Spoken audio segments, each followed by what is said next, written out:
जय हिंद दोस्तों। मैं विकास भारद्वाज एक बार फिर आप सभी का मेरे इस वीडियो में स्वागत करता हूं। आज के इस वीडियो में हम लोग आईपीसी का रिवीजन करेंगे और ये आईपीसी के रिवीजन का अंतिम पार्ट है जिसमें हम सारे इंपॉर्टेंट सेक्शंस को कवर करेंगे। वीडियो को आगे ले जाने से पहले मैं आपको एक ऐप के बारे में बताना चाहता हूं जिस ऐप को मैं पर्सनली भी यूज कर रहा हूं। वो है Kuku FM app. Kuku FM app एक ऐसा ऐप है जहां पर आप सारे मोटिवेशनल किताबें या मोटिवेशनल वीडियोस ऑडियो फॉर्म में वहां पर सुन सकते हैं। सारे वहां पर चीजें जो आपके जीवन से संबंधित हैं, जो आपको डेली लाइफ में काम आएंगे, वो सारी चीजें वहां पर उपलब्ध हैं। तो उस ऐप को आप डाउनलोड करें, डिस्क्रिप्शन में लिंक मैंने दे रखा है। इसलिए मैं रिक्वेस्ट कर रहा हूँ क्योंकि मैंने खुद उस एफएम ऐप को सब्सक्राइब कर रखा है। वहाँ पर मैं सारी चीज़ें सुनता हूँ और जीवन की सारे मोटिवेशन मैंने वहाँ से लिए हैं। उसी मोटिवेशन का परिणाम है कि मैं आपके हेल्प के लिए हमेशा तैयार रहता हूँ। जैसा कि एक ऑडियो सुनते समय मुझे यह बताया गया कि द लॉ ऑफ गिविंग, कुछ देने का नेचर रखिए, हमेशा लेने का नहीं। तो द लॉ ऑफ गिविंग अगर आपके पास है तो आप जीवन में हमेशा खुश रहेंगे। और मैंने उस फॉर्मूला को यहाँ पर अपनाया है और मैं अपनी जानकारी आपके बीच शेयर करते रहता हूँ जो कि आपके जीवन में कहीं ना कहीं काम आती है। और जब वो काम आती है और रिटर्न बैक मेरे पास फीडबैक आता है तो मुझे काफ़ी खुशी होती है कि मेरे द्वारा जो एक्स्ट्रा माइल मेहनत किया जाता है वो किसी न किसी के ज़िंदगी में काम आ रहा है और यह मुझे मोटिवेट करते रहता है। तो कुकू एफएम को ज़रूर आप लिंक से डाउनलोड कर लीजिएगा और वहाँ अपने जीवन को निखारने वाले सारे ऑडियोज आप सुन सकते हैं। तो चलिए अब हम आते हैं इस वीडियो पर। इस वीडियो में हम लोग देखेंगे कि कितने आईपीसी के सेक्शन जो बचे हैं वो इम्पोर्टेंट फटाफट देखेंगे। सबसे पहला हम लोग देखेंगे रिस्टी, मिस्चीफ से संबंधित विषयों के बारे में। इसलिए देखेंगे क्योंकि जब हमने आरओपीडी, राइट ऑफ प्राइवेट डिफेंस, पढ़ा था उस समय पर इन चीजों के बारे में वहां बताया गया था। क्या कुछ बताया गया था कि रिश्ती, आग से रिश्ती, उस संबंध में लोग दूसरे की संपत्ति के लिए या अपनी संपत्ति को बचाने के लिए किसी की मृत्यु तक कार्य कर सकते हैं। तो 425 में रिश्ती के बारे में बताया गया है। वहीं रिश्ती का जो पनिशमेंट है वो है 426 में। इसके पनिशमेंट उतना इंपॉर्टेंट नहीं है, आपको सिर्फ सेक्शन और उसमें दिए गए इंग्रेडिएंट्स याद रखने। 426 इसके बाद हमारा इंपॉर्टेंट सेक्शन आता है वो है 436, जिसमें कि आप मृत्यु तक कारित कर सकते हैं। 436 क्या है? गृह आदि को नष्ट करने के आशय से अग्नि या विस्फोटक पदार्थ द्वारा दृष्टि। जैसे एक किसान का फसल पका हुआ है, वह उसकी साल भर की कमाई है या 3-4 महीने के उस फसल की सीजन की कमाई है। और अगर कोई व्यक्ति उसे मिस्चीफ में जलाने की कोशिश करता है तो उस किसान उस संपत्ति के राइट ऑफ प्राइवेट डिफेंस में उस व्यक्ति की जान तक ले सकता है।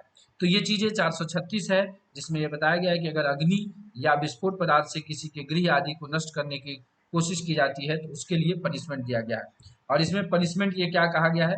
दो तरह के पनिशमेंट है, पनिशमेंट से सवाल यहाँ से नहीं बनेंगे। चलिए आगे चलते हैं। इसके बाद इंपॉर्टेंट वो है आपराधिक अत्याचार के विषय में। तो सेक्शन 441 में दिया हुआ है आपराधिक अत्याचार। उससे पहले यहाँ पर देखिए एक ट्रिक दिया है मैंने। जो सेक्शन 441 में ऑफेंस के बारे में बताया गया है कि आपराधिक अत्याचार आखिर क्या है, उसके बारे में बताया गया है। लेकिन इसका पनिशमेंट जो है उसमें आप 6 जोड़ेंगे तो 447 पनिशमेंट इसका 447 सेक्शन में दिया गया है। काफी दूर दिया गया है। तो यहाँ आप इस तरीके से छोटे छोटे टिप्स एंड ट्रिक्स याद रखेंगे तो आप आसानी से एग्जाम में हाफ कॉक नहीं होंगे और आपको चीजें याद रहेंगी। ठीक वही सेक्शन 442 में जो ऑफेंस बताया गया है उसका पनिशमेंट 6 जोड़ने पर 448 में बताया गया है। तो चलिए फटाफट देखते हैं हम इसी के हिसाब से।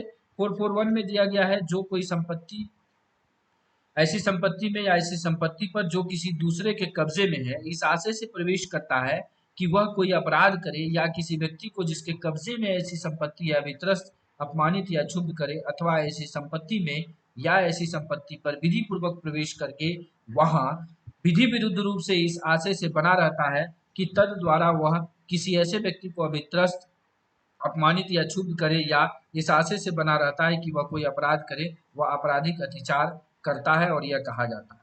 सिंपली लिटरली समझिए तो ऐसा जगह जहां पर कि वह जबरदस्ती कहीं प्रवेश करता है और अपराध करने की नियत रखता है तो वो आपराधिक अत्याचार में आता है। दूसरा है गृह अत्याचार, किसी के घर में कैसे अत्याचार करेगा। उसके लिए है अ, उसके लिए है हाउस ट्रेसपास अगर कहें इसे। 442 में जो कोई किसी निर्माण तंबू या जलयान में जो मानव निवास के रूप में उपयोग में आता है या किसी निर्माण में जो उपासना के स्थान के रूप में या किसी संपत्ति के अभिरक्षा के स्थान के रूप में उपयोग में आता है, प्रवेश करके या उनमें बना बना बन रहकर आपराधिक अत्याचार करता है, वह गृह अत्याचार करता है, यह कहा जाता है। मतलब कि अब उसका आपराधिक अत्याचार करने का नियत है, अपराध करने की नियत है, उसमें वह गृह में किसी घर में या कोई ऐसे उपासना का स्थान है वहां पर जा करके वह चीजें करता है, तो ये कहा जाएगा कि वह गृह अत्याचार करता है। आगे है प्रछन्न गृह अतिचार 443 में। इसमें क्या क्या आ गया है? जो कोई यह सावधानी पूर्वक बरतने के पश्चात गृह अतिचार करता है और ऐसे गृह अतिचार को किसी ऐसे व्यक्ति से छिपाया जाए जिसे उस निर्माण तंबू या जलयान में जो अतिचार का विषय है, अतिचारी को अपवर्जित करने या बाहर कर देने का अधिकार है, वह प्रछन्न गृह अतिचार करता है, यह कहा जाता है। मतलब कि कोई पुरुष सावधानी बरते हुए पश्चात गृह अतिचार करता है और वहां पे जो भी चीजें हैं उस व्यक्ति को छिपाता है या छिपाने का ये प्रयास करता है, तो ये कहा जाएगा कि प्रछन्न गृह अतिचार हो रहा है। इसके डिस्क्रिप्शन से सवाल नहीं आएंगे, आपको ये सारे सेक्शन याद रखने हैं जरूर। यहाँ से मैच दी फॉलोइंग सवाल आपके जरूर बन सकते हैं। अब रात्रि में प्रछन्न गृह अतिचार, कोई अगर रात्रि मतलब सूर्यास्त के पश्चात या सूर्योदय के पूर्व अगर प्रछन्न गृह अतिचार करता है, तो ये कहा जाएगा कि वो रात्रि में गृह अतिचार करता है। इसके बाद है हाउस ब्रेकिंग, गृह भेदन। आपने बहुत जगह पर ये देखा होगा कि लोगों के घर के ताले सुरक्षित है, गेट सुरक्षित है, लेकिन दीवार के नीचे से उसे सुरंग बना करके सामान चोरी कर लिया जाता है, या तो उन सब चीजों को गृह भेदन की स्थिति में रखा जाता है। इसके बाद देखिए रात्रि में गृह भेदन, अगर सूर्यास्त या सूर्योदय से पहले वो काम करता है तो रात्रि में गृह भेदन कहलाए। इसके बाद देखिए आपराधिक अत्याचार, जो हमने 441 में पढ़ा था उसके लिए दंड दिया गया है, वो 447 में दिया गया और ये कहा गया है कि दोनों में से किसी भांति का कारावास जिसकी अवधि 3 मास तक हो सकेगी या जुर्माना जो 500 रुपए तक हो सकेगा दंडित किया जाएगा। पनिशमेंट इंपॉर्टेंट नहीं है इसका। आगे है 448 जो कि 442 में हमने पढ़ा गृह अतिचार, उसके लिए दंड के बारे में बताया गया है और इसे आप सेक्शन वाइज यहाँ पर याद रखें। इसके बाद जो इम्पोर्टेंट पनिशमेंट है वो 453 में दिया गया है, जिसमें कि प्रचंड गृह अतिचार या गृह भेदन के लिए दंड दिया गया है। इसमें यह कहा गया है कि दोनों में से किसी भांति का कारावास जिसकी अवधि 2 वर्ष की हो सकेगी दंडित किया जा सकेगा और जुर्माने से दंडनीय होगा। तो 453 में हमने प्रचंड गृह अतिचार और गृह भेदन के लिए दंड देखा। इसके बाद जो इम्पोर्टेंट सेक्शन है वो 456 है, जिसमें रात्रि में प्रचंड गृह अतिचार या रात्रि में गृह भेदन के लिए दंड के बारे में बताया गया है, जिसमें दोनों में से किसी भारतीय कारावास जो 3 वर्ष तक की हो सकता है सजा और जुर्माने से भी दंडनीय होगा। तो ये हम लोगों ने आपराधिक अत्याचार से संबंधित सेक्शंस को यहाँ पर देखे, जो भी इंपॉर्टेंट सेक्शन थे उसे हमने डिस्कस कर लिया। इसके बाद हम लोग सीधे चलेंगे नीचे, इंपॉर्टेंट सेक्शन कौन सा है उसे देखते हैं। आगे जो इंपॉर्टेंट सेक्शन आता है वो है सेक्शन 498A होना चाहिए, देखते हैं 498A। यस 498, 91, 93। इसके बाद इंपॉर्टेंट है 498 जो कि अध्याय 20 का है। इसमें 2005 में इसे शायद 2005 में इसे एंट्री किया गया था, क्योंकि उस समय डोमेस्टिक वायलेंस के सेक्शंस ज़्यादा हो रहे थे, बहुत सारे ऐसे केसेस देखे गए। उसके बाद ये चीज़ें लगाई गई कि किसी स्त्री के पति या पति के नातेदार द्वारा उसके प्रति अगर क्रूरता की जाती है तो वो दंडनीय है, और वो दंडनीय कितना है, वह कारावास से जिसकी अवधि 3 वर्ष तक की हो सकेगी तक जुर्माना दिया जाएगा या दंडित किया जाएगा और जुर्माने से भी दंडनीय होगा। तो ये सारी चीजें यहाँ पर बताई गई हैं। तो ये 498A। इसके बाद है अध्याय 21 मानहानि से संबंधित, जो गुडविल से संबंधित है। तो मानहानि मानहानि कहाँ परिभाषित है, ये 499 सेक्शन में इसे मानहानि को परिभाषित किया गया है।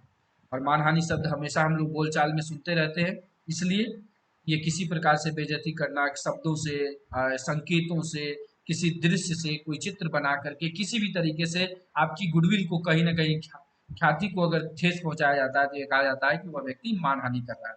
और 499 का पनिशमेंट कहाँ है, 499 का पनिशमेंट है दोस्तों 500 में। और मानहानि के लिए दंड क्या दिया गया है, वह सादा कारावास से जिसकी अवधि 2 वर्ष तक की हो सकेगी या जुर्माना या दोनों से दंडित किया जा सकेगा। इसके बाद जो इम्पोर्टेंट सेक्शन है वो आपराधिक अभित्रास, अपमान और क्षोभ के विषय में है, जिसमें आपराधिक अभित्रास जो क्रिमिनल इंटिमिडेशन जो कहा जाए वो धारा 503 में है। 503 में इसके बारे में बताया गया है। 504 सेक्शन हमेशा लोकल पुलिस लगाती है, जहां पर भी पब्लिक पीस अगर भंग होता है उन जगहों पर, तो धारा 504 वहां पर है, लोक शांति भंग करने को प्रकोपित करने के आशय से शासन अपमान करना। अब आपराधिक अभित्रास का जो पनिशमेंट है वो सेक्शन 506 में डिफाइन किया गया है, और 506 में आपराधिक अभित्रास के लिए दंड दिया गया है। जो कोई आपराधिक अभित्रास करेगा, दोनों में से किसी भांति का कारावास जिसकी अवधि 2 वर्ष तक की हो सकेगी, या जुर्माने से या दोनों से दंडित किया जा सकेगा। तो ये हम लोगों ने देखा आपराधिक अभित्रास के लिए दंड के बारे में। इसमें बहुत तरह की चीजें दी गई हैं। अगर धमकी, मृत्यु या घोर उपहति है उसमें, तो आपको कंडीशंस में नहीं जाना है, क्योंकि एज एन इन्वॉल्व मेंबर या as an member of force RPF के होने के नाते जो भी चीजें हमें जानने की आवश्यकता है उन सारी चीजों पे हम लोग डिस्कशन कर रहे हैं। इसके बाद जो लास्ट सेक्शन है वो है 511 आईपीसी का अंतिम सेक्शन, जिसमें आजीवन कारावास या अन्य कारावास से दंडनीय अपराधों को करने के प्रयत्न के लिए दंड। तो ये एक ऐसा सेक्शन है जो हर के साथ लगता है अटेम्प्ट में। जैसे किसी ने चोरी किया, चोरी हुई नहीं, उसने क्या होगा, उस पर 379 लगेगा, लेकिन ऑब्लिक 511 लग जाएगा, जिससे यह संकेत होगा या जिससे यह चिन्हित होगा कि वह व्यक्ति चोरी का प्रयास किया था, चोरी करने में सफल नहीं हो पाया। जैसा कि हमने पिछले वीडियोस में डिस्कशन किया था कि अपराध की जो है 4 अवस्थाएं होती हैं, जिसमें लास्ट एकम्प्लिशमेंट है, थर्ड अटेम्प्ट है। लेकिन अगर अटेम्प्ट लेता है और एकम्प्लिशमेंट नहीं होता है तो उसके बीच की चीजें जो है प्रयत्न में आती हैं, और वहां पर आईपीसी में धारा 511 लगाया जाता है। तो इस तरीके से हम लोगों ने आईपीसी का पूरा रिवीजन कर लिया, सारे इंपॉर्टेंट सेक्शन मैंने आपको बता दिए हैं। अब मुझे और मेरी तरफ से मैं आसान्वित हूँ, और पूरी तरीके से मैं ये भी कह सकता हूँ दावे के साथ कि ये सारे सेक्शन अगर आप पढ़ लेते हैं तो आप आईपीसी से संबंधित सवालों को कंफर्टेबली डील कर जाएंगे और बड़े आसानी से उसे हल कर पाएंगे। तो चलिए वीडियो को यही समाप्त करते हैं। समाप्त करने से पहले एक बार फिर, अगर आपने कुकू एफएम डाउनलोड नहीं किया है तो लिंक डिस्क्रिप्शन में है, मैं वहां पर लिंक दे दूंगा, वहां से आप डाउनलोड कर लीजिएगा और अपने जीवन को खूबसूरत बनाने वाले मोटिवेशनल ऑडियोज को वहां पर आप सुनिए, आपकी जीवन जरूर बदल जाएगी। चलिए इसी संकेत के साथ और इस सूचना के साथ हम इस वीडियो को यहीं पर समाप्त करते हैं। इस वीडियो को अच्छा लगा हो तो लाइक करिए, साथ ही साथ चैनल को सब्सक्राइब करिए पहली बार आए हैं तो, और इस वीडियो को शेयर करिएगा, क्योंकि sharing is caring, caring gives you happiness. And at last, thanks for watching this video.